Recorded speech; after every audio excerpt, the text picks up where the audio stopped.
Seriously, every time I hear this, I just want to ask, would you fuck me?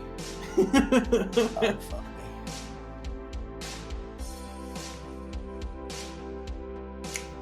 Break it down.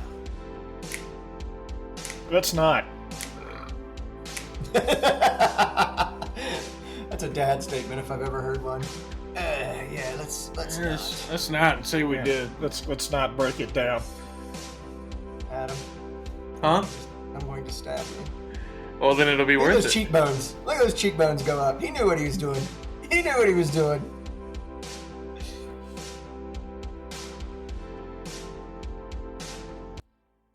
Sorry, Zencaster's having some technical issues today. No. I couldn't blame Zencaster. I couldn't get the loop to stop. I don't know what's going on. His cheeks tell another story.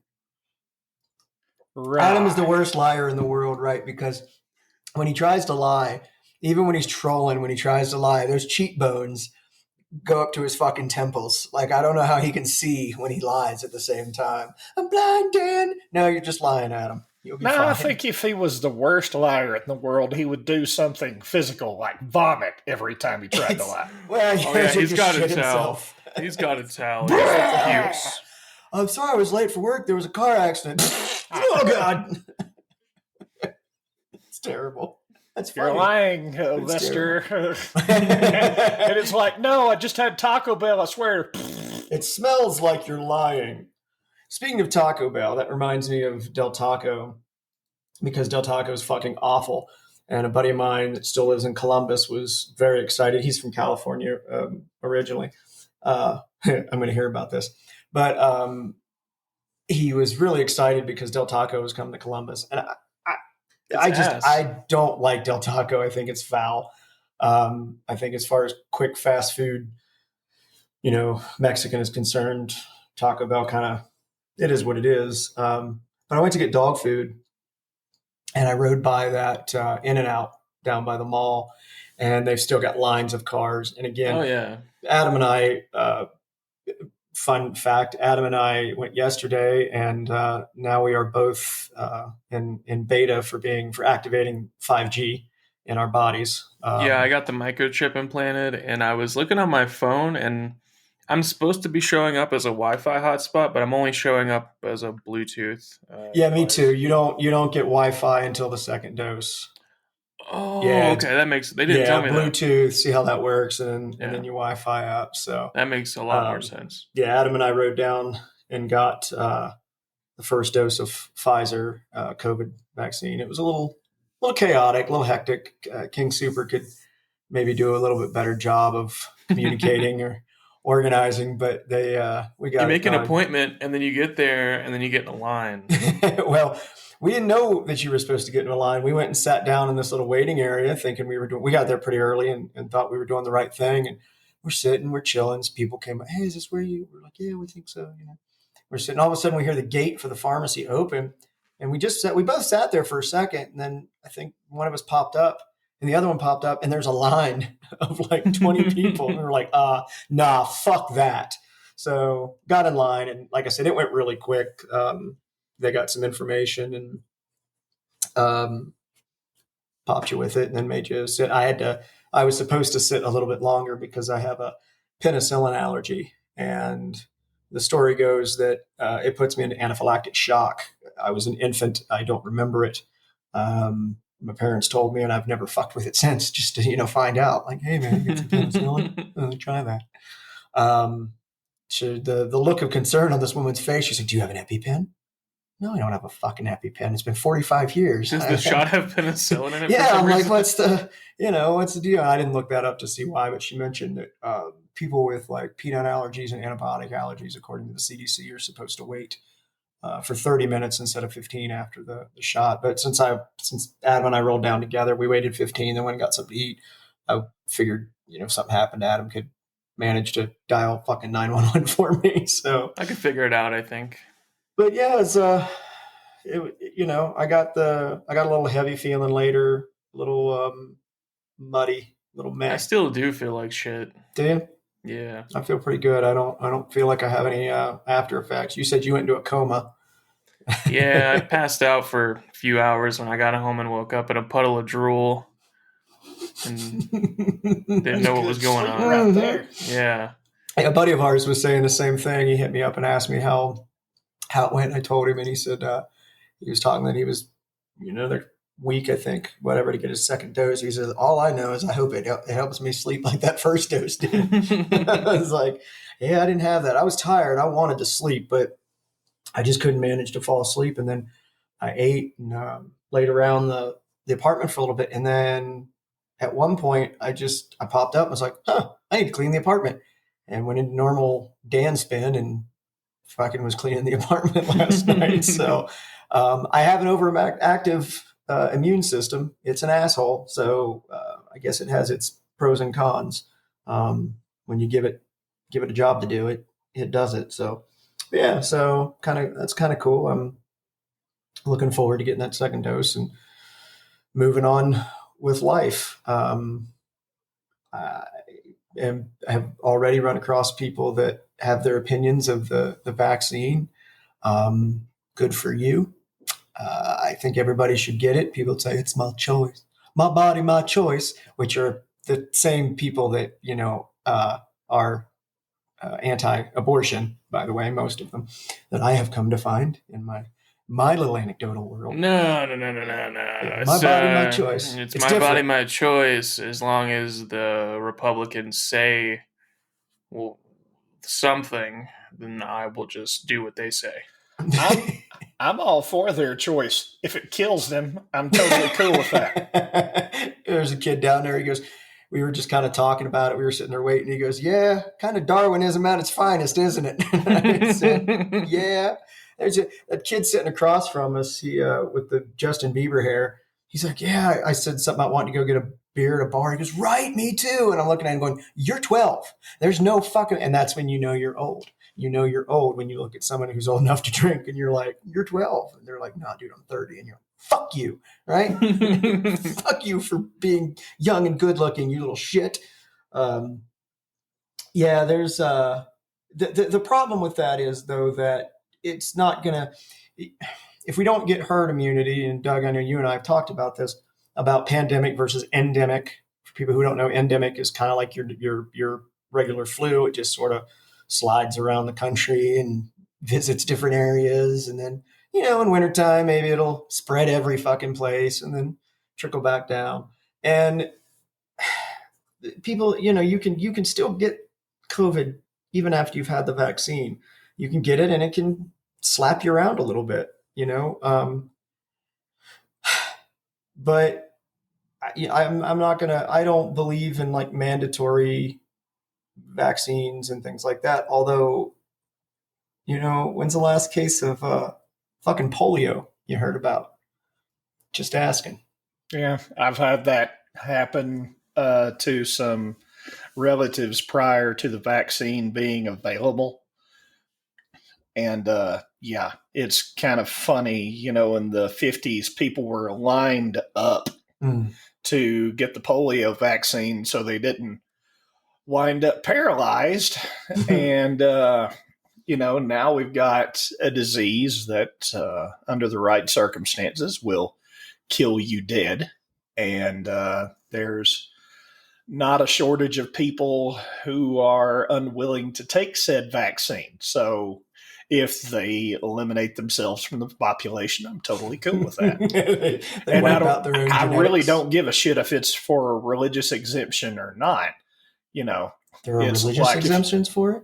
I didn't know Yeah. people had religious issues over a vaccine. Yeah. There are various communities of certain, what I would call the hardcore versions of different religions that, they believe, that kind of everything is God's will. Oh, if you get sick, right. it's God's will. Yeah, if you fuck get those better, people. it's God's will. Extra special. And, yeah. Yeah, I'm not. Fuck those people. They can. And they God's can wipe like, out here's the a genetics. vaccine. Right. God says, here's a vaccine, take it and you'll be good. And they're like, no. No, the vaccine's the devil. I'd rather just die. If devil God in it. wanted me to have that vaccine, He would make it available. I'd have been totally born good with it. that. And again, see, all three of us go into a fucking fake Southern accent when we do that. Well, the you Bible know, I Belt have stretches across the damn South. good reason for that. I know. I feel like because we have a guy, well, two guys from the South, one from the deep South, I feel like we're allowed to do that, right? Yeah. I don't. Well, I Make think fun you're of allowed rednecks. to anyway. I mean, the Bible Oh. Belt's in the South. I don't really give a fuck if people get offended by shit I say anyway. It's going to happen. Cancel culture can suck my dick. The idea that everything is fucking appropriation can suck my dick. I'm exhausted trying to keep everybody happy, all these little niche groups fucking happy all the time. I'm a good person. I know I'm a good person. I try to treat people well. I've said and done things that I'm not proud of and that probably suck, but I don't ever want to bring anybody any pain mentally, physically, or emotionally. I'm just trying to fucking live, y'all. Right? Yeah. I'm just trying to get by like everybody else. That ain't good enough. Yeah, ask my brain that at 2:00 in the morning when I'm remembering shit that I've said and done and ruminating. I try to, especially if I'm wandering into a sensitive area, and I've started saying now of, hey, I'm just an, middle-aged white guy. If I'm off base here, let me know. Right? It's like, you don't have to lash out at me. You can educate me. And if I see a valid point there, I'm willing to pivot, Oh, absolutely. I mean, I know people that are, the whole gender thing and the gender fluid and all that and the pronouns and everything. And this is a rant that I go on occasionally. I'll give you some gender fluid. Come over here. That was a good one, Adam. Yeah, thanks. You've been hanging out with us way too long. The idea that you're going to get mad at me because I use a pronoun based on, kind of like the scientific method, right? I look at something, okay, that person appears to be a female based on my understanding of human anatomy. I say she, her, ma'am, whatever, and they get fucking mad at me. And they went, do that. Dude, like you said, I'm a 45-year-old white dude that was fucking raised in the sticks. Give me some credit. I don't care what you identify as, but I am of the belief that biologically there are two genders. I think a lot of this gender fluid thing comes from the way that gender roles have become so confused. Gender roles are strange anyway, right? What we consider masculine and feminine, and Adam and Doug both, I've bounced things off of them because of something that my ex said to me years ago.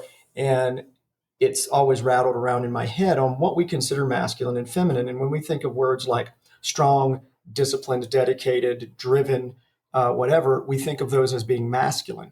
And when a woman shows those kinds of traits, we kind of shit on them for it. And we say, oh, they're probably a dyke or, ball buster and shit. No, they're dedicated, driven, strong, and whatnot. And I don't like my women dedicated and strong. Because then I can't yielding. If they dedicated and strong, I can't trick them into fucking me. So. My God, Adam, you might have just fucking unlocked the secret to gender studies. You just ruined a lot of fucking bachelor's degrees.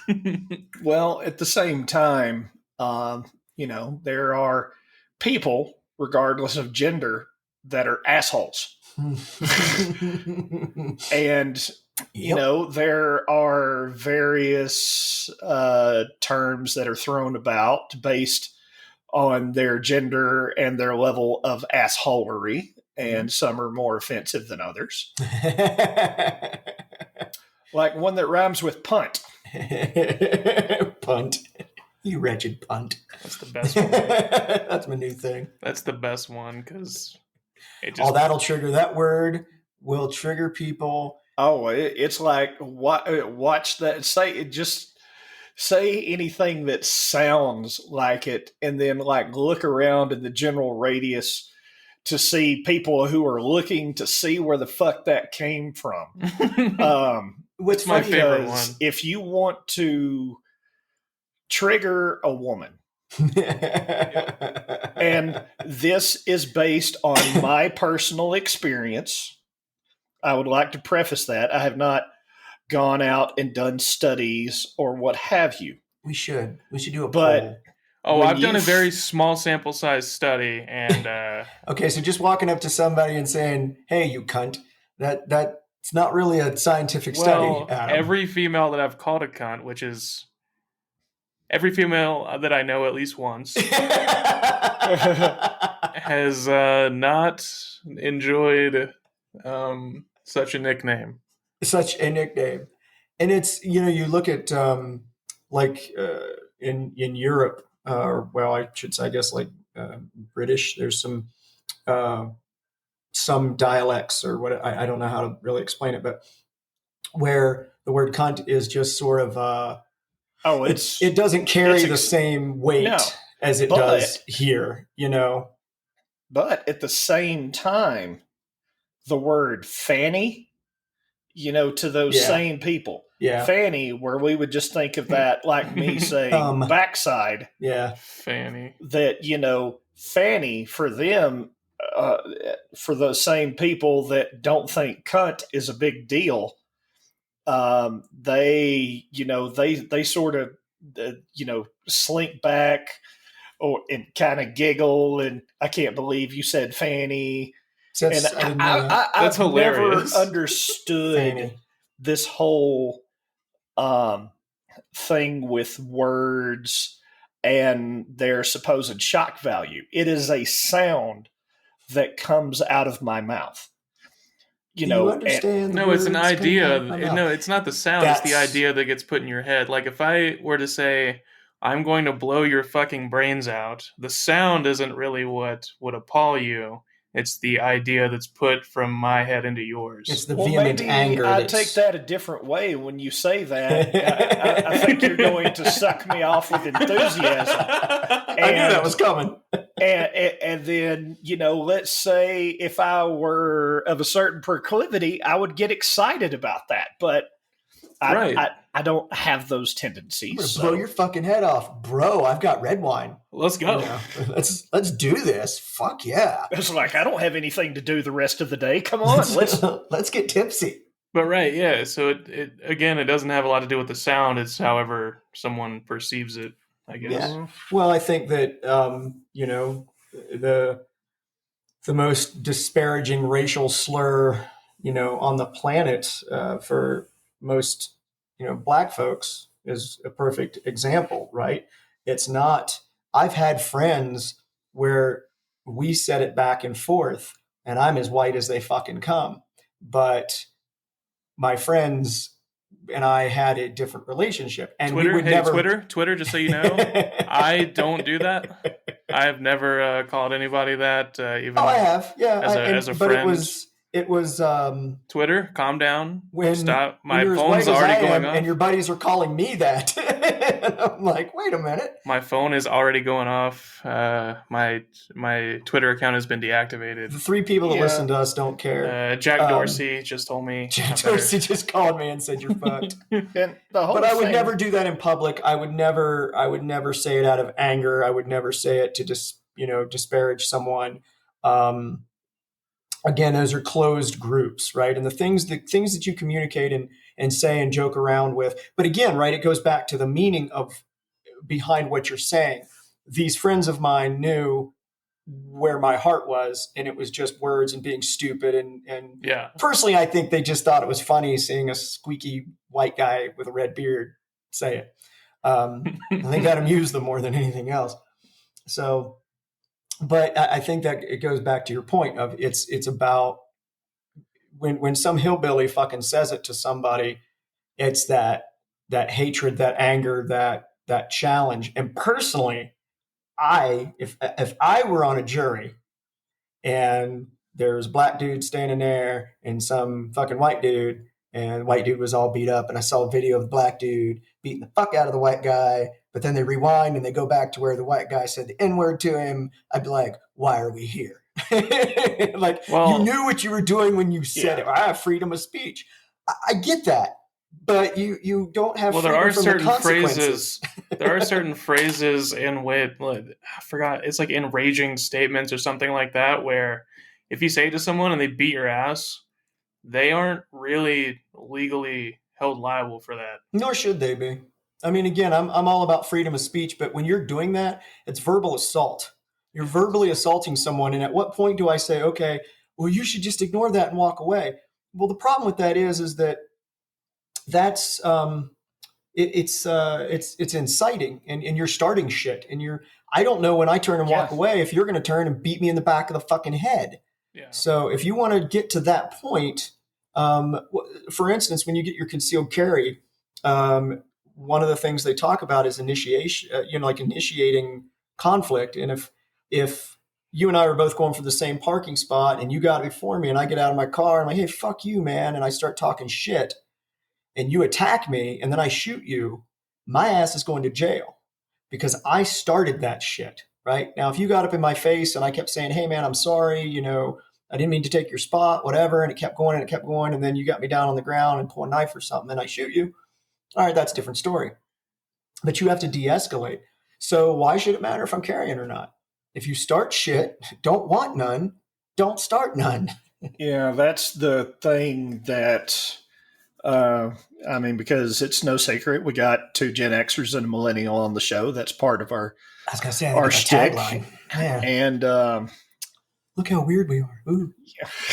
Yeah, but at the same time, how much we disagree. People in the Gen X generation, we were raised with the adage of, that whole sticks and stones may break my bones, but words will never hurt me. And that was sort of our armor against somebody calling you a name, somebody doing whatever. But in the modern environment, and that's why you see so many boomers, especially, confused about, I used to call this group this or this sports team that, and now they want to change it. And you've got people that were raised up in that type of environment. It actually kind of pisses them off a little. But, it's like I'm willing to work with society, but at the same time, because of the way that I was raised, you can literally call me just about anything. And I really don't give a fuck. No, there's not too many words or things that you can say, like, words like that fire me up. Even tell me you're going to beat my ass. I really don't care. I'll tell you when the only thing that'll really trigger me is if you threaten someone I care about. If from my fucking dog to one of my friends, if you're like, oh, they better I'll fucking stab that bitch. You'll be like, oh, okay, now you done did it. Right. And I'm protective of people I care about because I really don't care about that many people. So, it's like, I love my mother to death, and somebody could turn around and do the thing where they're like, well, what if I called your mother a whore? And I would be like, and my response would be something like, well, you probably couldn't afford it, trailer park motherfucker. I like when people say, I fucked your mom last night. The woman's 80 years old and has like stage 9 fucking lung cancer. I mean, if that's the best ass you can get, then good for you, I guess. I don't know. Hope it was everything you thought it would be. I don't know. I just don't know where to go with this. And they're like, hope you got your money's worth. Hope you got, yeah, right. I mean, I don't know what to tell you, man. Words are funny, and I think that, and words do hurt, right? I think it's a Japanese saying. I can't remember, but it's about, or I think it's, I don't know. I think I'm confusing a couple of things. Anyway, basically take a plate, throw it down on the floor and it shatters. And no matter how many times you tell the plate you're sorry, it doesn't, go back together. But at the same time, there's another Japanese adage about that. Yeah, where they put things back together, where they intentionally break shit, put it back together with precious metals. Right. And I think it's supposedly more beautiful than it was before, but I think you're getting your shit crossed. I think I'm getting my shit confused, honestly. I think I'm taking like a live, laugh, love fucking poster and confusing it with ancient Japanese fucking wisdom. But okay, you just found my trigger phrase. Live, laugh, love. Live, laugh, love, baby. Yeah. Like, I always thought that those little sayings that people put on the wall, stenciled words, I always just thought that was the dumbest shit. Hey. But that's just me. I'm an old white guy. Yo, all right, look. So, There is a group of voters that are targeted called Trader Joe Republicans. And they are Republicans who have a lot of liberal tendencies, like shopping at Trader Joe's. And they're targeted by different Republican campaigns every year because they've gotten these slices so small.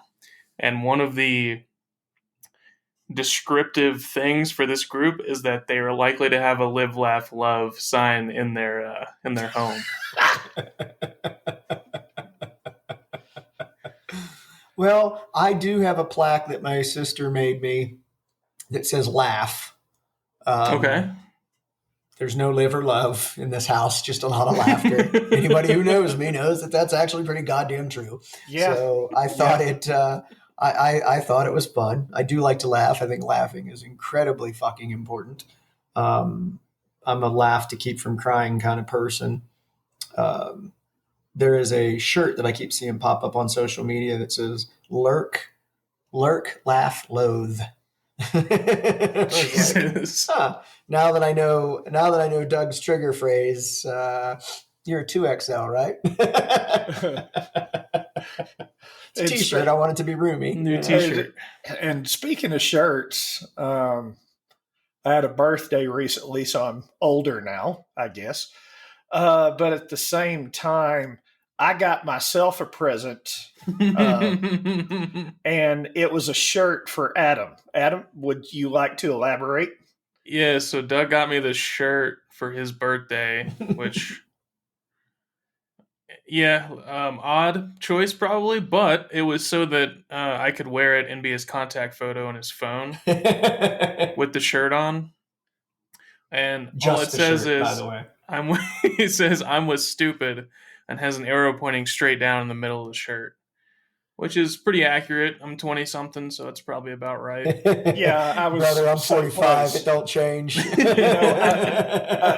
I think I should have been issued a similar shirt at around the age of 14 and been forced to wear it periodically, just so it was out in the open, because it was just sort of understood. Yeah, and I have various theories about that. I don't know if I will get into them on the podcast.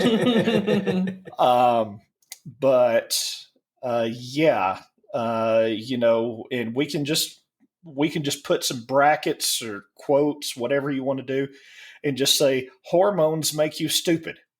And dude, like I said, for me, somebody asked, but I've kind of been chronicling my little journey with my vasectomy with the podcast, and I think we're on like 7 weeks now, and still hurting. Not as nearly as fucking bad as I was a few weeks ago. I told Doug I had a moment one night where I thought, I have fucked up now.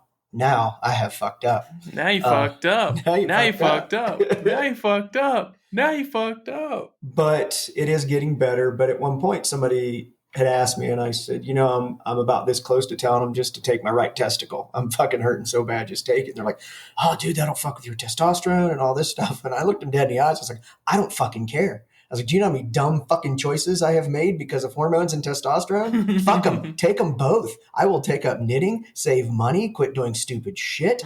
No, I'm okay with this. So now that I'm in a little less pain, I'm rethinking my thought process. But had a conversation with Adam yesterday on our ride to go get the vaccine. And I said, one thing though, as I get older, the idea of going out and chasing ass is... I'm sure if I'm out somewhere having a couple beers and some cute little ass comes rolling by, I'm going to say or do dumb shit to try to fucking snag it because that's what I do. But it's what guys do. But the idea of fucking with it like I did in my 20s, you get to a point where the drama and the bullshit just isn't worth it. I would like to get into a relationship again. I miss being in a relationship. I had a damn good one for 15 years and would hope to find something like that again. And with that, you hope you find sex. Sex is very important to me, very important in a relationship for me. But the idea of running around like I did 20 years ago just does not appeal to me because, like I said, the drama that comes with it. The minute a woman shows me any drama, it's like pulling the fucking ripcord. I'm out. And if a woman, I shouldn't say a woman, if your significant other is not your best friend first and foremost, if you guys can't just fucking hang out, laugh at stupid shit, when I hang out with Adam and Doug, we laugh and we do stupid shit and we talk about stupid shit. And unfortunately, I'm not gay, so I don't want to have sex with either one of them. Because if I could do that, if I wanted to do that, my life would be easier. Because me and Doug and Adam fucking hang out and have a good time. I think we've talked about that before. You'd nut, you'd clean up, grab a sandwich, play some fucking Xbox, cuddle and go to sleep. I don't know about that cuddle part, but yeah, I like to cuddle. I like a little cuddle, man. Come on. I'd be, it's like if I were gay, I'd be in for all of the above. But it's like, seriously, you'd be like a butch bear, like you just. No, I'm an affectionate person, but I produce way like several other men that I'm aware of. When I go to sleep for some stupid reason, my body temperature goes up. And if you want to cuddle, I'm hot. I'm not your guy. I mean, I feel like, it's like when I get some more body heat added to that, I feel like I'm going to spontaneously combust under blankets. See, I'm always cold, but I'm not an affectionate. Hot. I'm not an affectionate person. So, and that was a problem with me and my ex. She was, and I wasn't. I'll hold hands in public. I'll kiss in public. The PDAs. Yeah, I'm all about all of that stuff. So you carry around like a Palm OS thing with you? Yeah, sure. We'll go with that. No. But regardless, Adam's proud of himself. Yeah, he's over there with his Palm Pilot reference. Woo! But the problem is, and there's always been some of it. There's been the Disney stuff, but it seems like in modern times, people want more out of relationships than what relationships should be. It's a I can be fantasy love, I can be affectionate, but you're still a human. Yeah, I can't complete you as a person, and I can't make you happy. No. We had this conversation after my divorce. You and I discussed happy and the concept that people have of being happy as though it's this sustainable state all the time. Like it's a fucking place where you move to once you get married. Yeah, that it's you live in happy now. And Doug had a really good point. He says, Dan, the thing is that happy is not something that you're there all the time. Happy is points in your life. There are points in your, there's just little bits and pieces, moments that make you, I couldn't even think of the fucking word moments. I'm like, bits and pieces and little chunks of time. What do you call those? But he's right. It's moments, right? You have moments of happy and sad. There was, I've actually been thinking about getting a tattoo of a quote that a lot of people have heard called this too shall pass, right? And I looked up the phrase to see where it comes from, because I'm not going to put live, laugh, love on my fucking shoulder, right? I want to know where it came from. And it was a Middle Eastern king, and he went to his wise men and he said, I want you to create a sentence for me to remind me that, bad times will pass and then I'll be happy again. So they did this too shall pass. But over time, he realized that it kind of was a double-edged sword, because happy times pass too. Right? I mean, everything, this too shall pass. Everything comes and goes. It's an ebb and a flow. And I just, that really clicked with me, man. And it's made, when you're not constantly trying to find this state of nirvana that doesn't exist, right? And you go, hey man, it's just, I'm out on the bike and I'm happy. I'm hanging out with Doug and Adam and I'm happy playing video games, right? Those are the little moments that you learn to love about your life and your friends, and not so much, oh my God, I'm having a bad day, so my whole fucking life sucks. Calm down, their Instagram lifestyle. Well, I mean, realistically, You know, I know they have medications for people that are having issues, but I've been on a lot of them. Yeah, I mean, and I would honestly say that being perpetually in any one particular state, whether it's happiness or anything else, would be kind of bad. I think one of the ultimate feelings we would just say is an orgasm. You're, and that may or may not have anything to do with happiness, but it's a state. It is for a second or two. Yeah, it's a state of bliss. Now, let's say, for instance, that there was something that you could take or something that you could do that would put you in a perpetual orgasm state. Yeah, it's called Molly. Let's play around in the theoretical world where we can achieve this. Okay, so if you can, if you could be potentially in a perpetual orgasm state, eventually, no matter how fun it was, and I imagine the lengths of time would be different for different people, but eventually you would say something that you've never said in your life. I'm sick and tired of having this orgasm. Well, there are people that have the persistent genital arousal disorder. Yeah, where they constantly just fucking come, And yeah, like, and there's this dude, he's like, I've come 13 times today. I fucking hurt. I'm exhausted. Help me.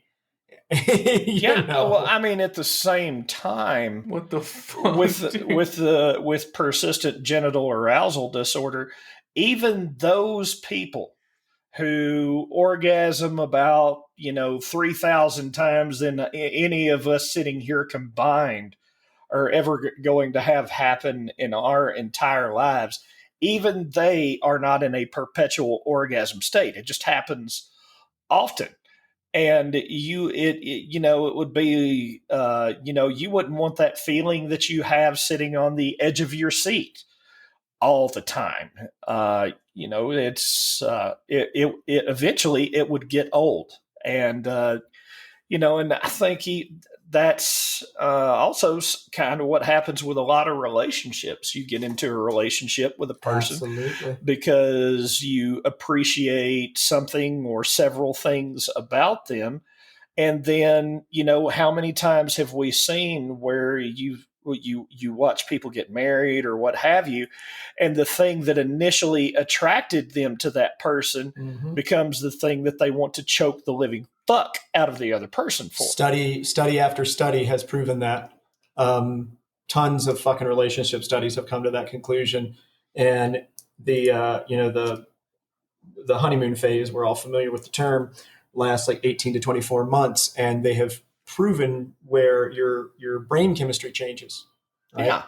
And then all of a sudden, so that's why I said, you've got to have something more substantial than they're hot or they fuck well or whatever, because you're going to get that shit's going to get old after a couple of years. Well, it's I generally use this. It's not even a phrase. It's this compilations of sentences, this paragraph. It's like, I like pizza, you like pizza. I breathe air, you breathe air. I like to fuck, you like to fuck. We're meant for each other. Sounds like marriage material to me, bro. And that's generally the way a lot of new relationships, especially when you're younger, go, because hormones and orgasms are very powerful things. God knows I've had my door knocked on at 2:00 in the fucking morning. Humans have been around about 6 million years, and we didn't get here by not fucking. So whether you believe in God or just natural selection, it fucking happens. And it's not because it's not fun. Right, exactly. We're geared for it. You gotta have common goals, common ground. I don't know what it is that makes a relationship successful. I mean, obviously I've been divorced twice. But my second one, 15 years, um, I would say what makes relationships succeed based on everything that I've read is two things. Number one, realistic expectations. Oh, yeah. And number two, an open line of communication.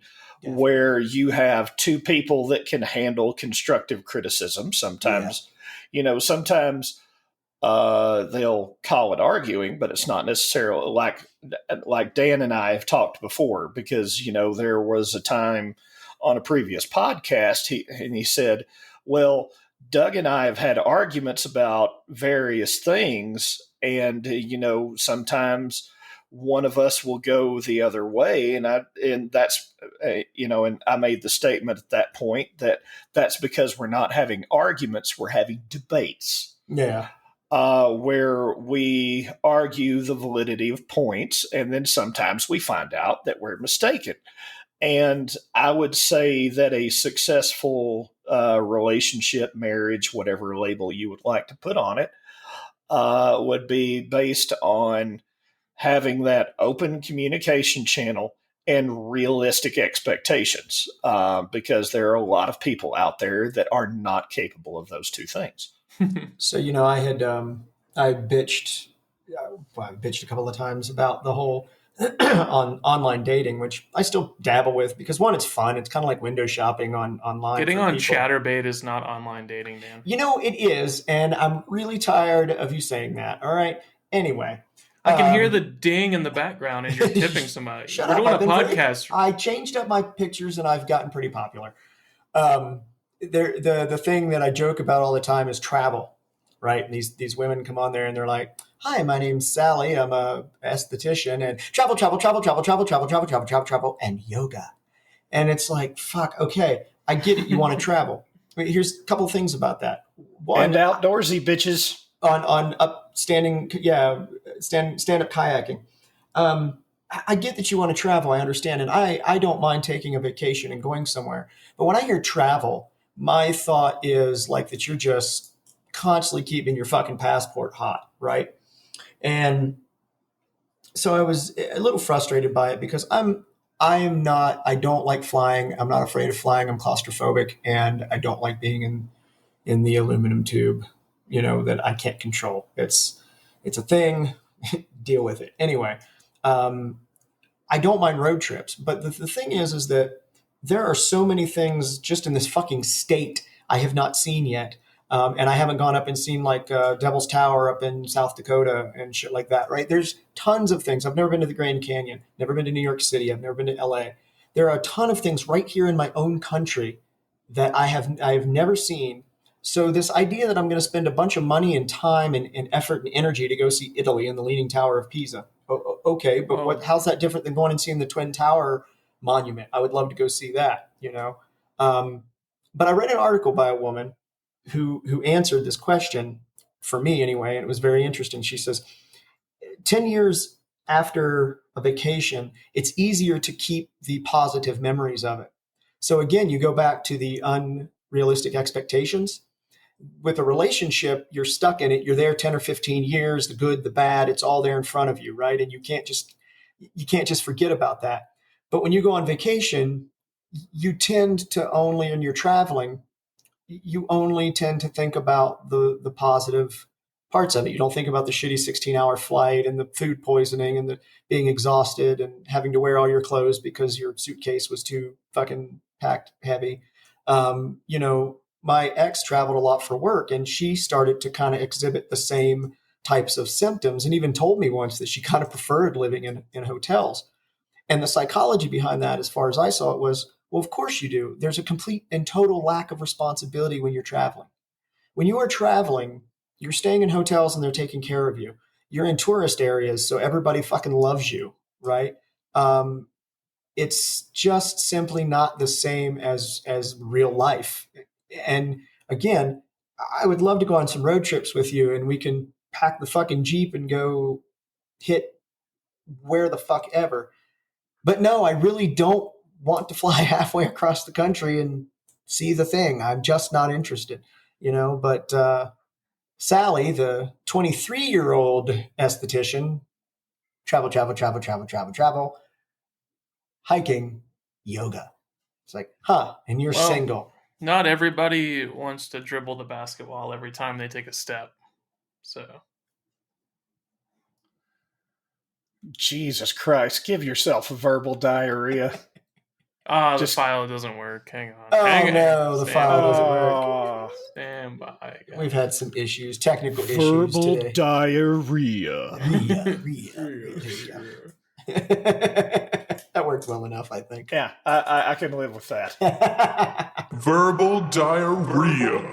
Perfect. Yeah. Not too late. We had some jokes are all about timing, brother. Jokes are all about timing. Timing. There you go. Jackass.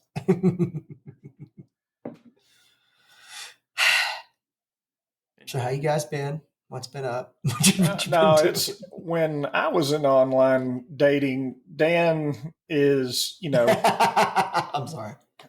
Dan, due to prior relationships and specifically his last ex-wife, loved to travel. So I think he's keyed up on that travel thing. What I always found terribly amusing was the amount of women that acted like they had to perpetually be in the woods, which I finally amused myself by imagining this weird commune of tents all in the woods where you had a large amount of these women congregating out there and bathing in streams and whatnot.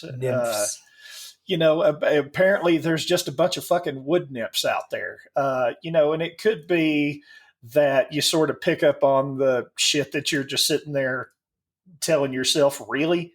This is what they're fucking doing like all confirmation the time. Bias almost. Yeah, and and the more I saw it, the funnier I found it, and seriously, the more people that I would kind of disqualify. So it's like, and for me, it became about I don't know if we've discussed it on the podcast, but Dan and Adam and I have talked several times about living that Instagram lifestyle, and I'm definitely not that guy. If you're looking for that person that we're going to constantly post on social media so we can tell everybody how awesome we are, I'm not your fucking person. I'm just not. I always feel like those people, and I know some people that do that, some couples that do that, and I know the real couple, and I see that shit, and I kind of giggle because that's what Instagram is. It's a curated, perfect version of everybody's life that's on there. And see, I guess it is. I know, and I've never used it that way, and I've never personally, I've never seen it that way, because for me, it's as a very, very amateur photographer, I liked it because I saw some beautiful fucking photography on there from people sometimes. Yeah. It used to be more with iPhones. Now people are uploading, to the cloud and then pushing it through on their phone. Hell, I've done that myself. After they wash it through 13 filters and or Photoshop or what have you. Well, it looks better. I mean, that's the point. Yeah, and I don't mind that. Honestly, I don't. But when I share stuff, it's usually for a laugh or to start conversation. That's why I've kind of.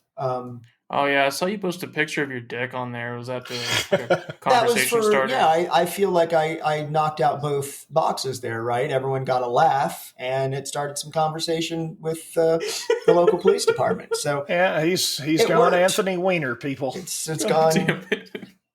It's gone absolutely perfectly, So speaking of which, let me answer my Grindr messages. So. So I'm going to do, dude. I'm just going to go trisexual. I'm going to just try anything fucking once, twice if I like it.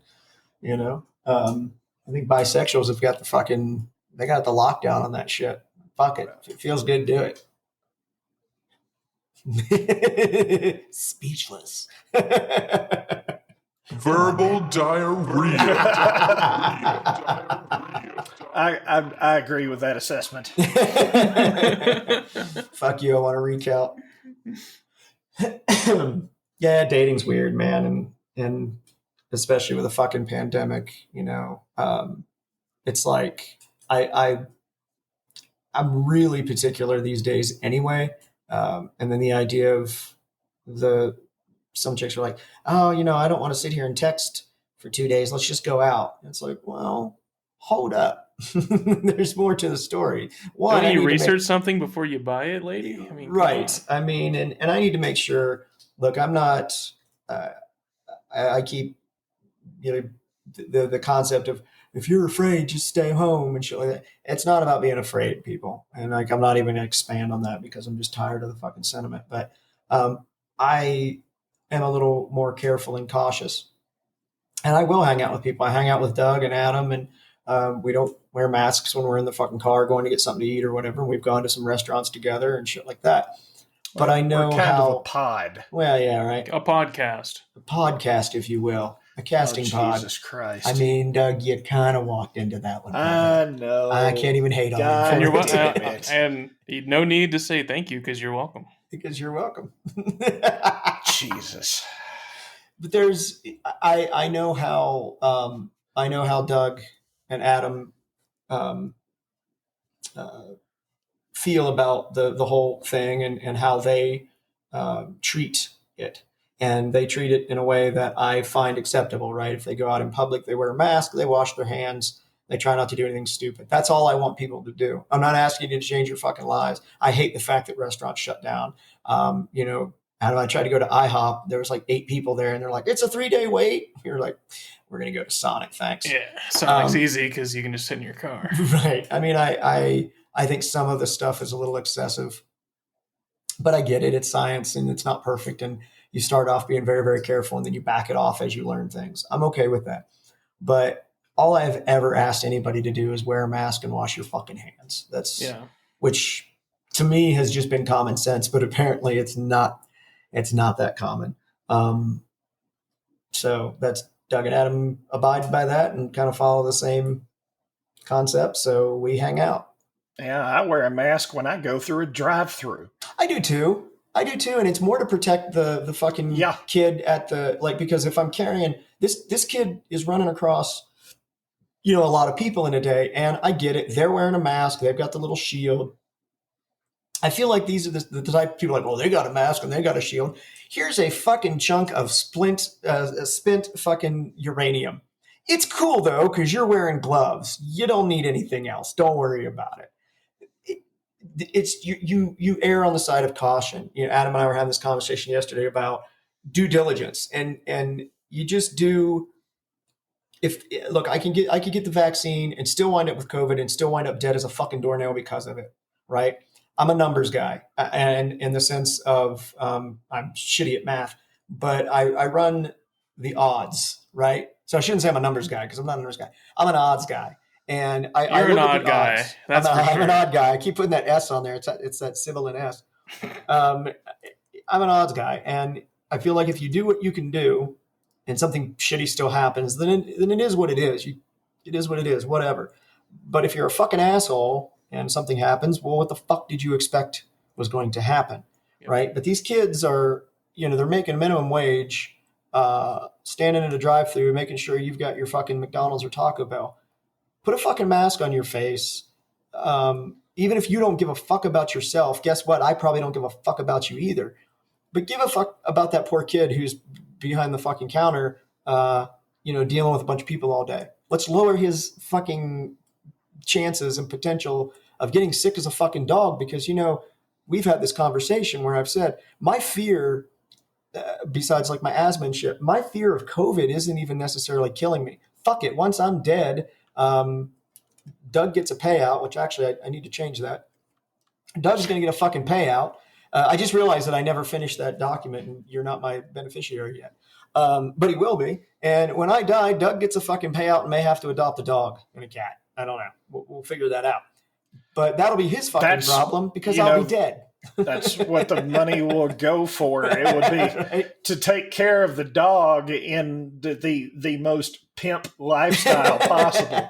Pimp my dog. And to keep Doug in Benadryl because if he adopts a fucking cat. it might kill him. Literally, it's like when that's what I find funny about people who don't like shots, because when I was younger, I was sort of allergic to a lot of shit. It was, I couldn't have a dog, I couldn't have a cat, I couldn't have anything. And then I sort of grew out of them. But I used to get these allergy shots. It was either weekly or bi-weekly.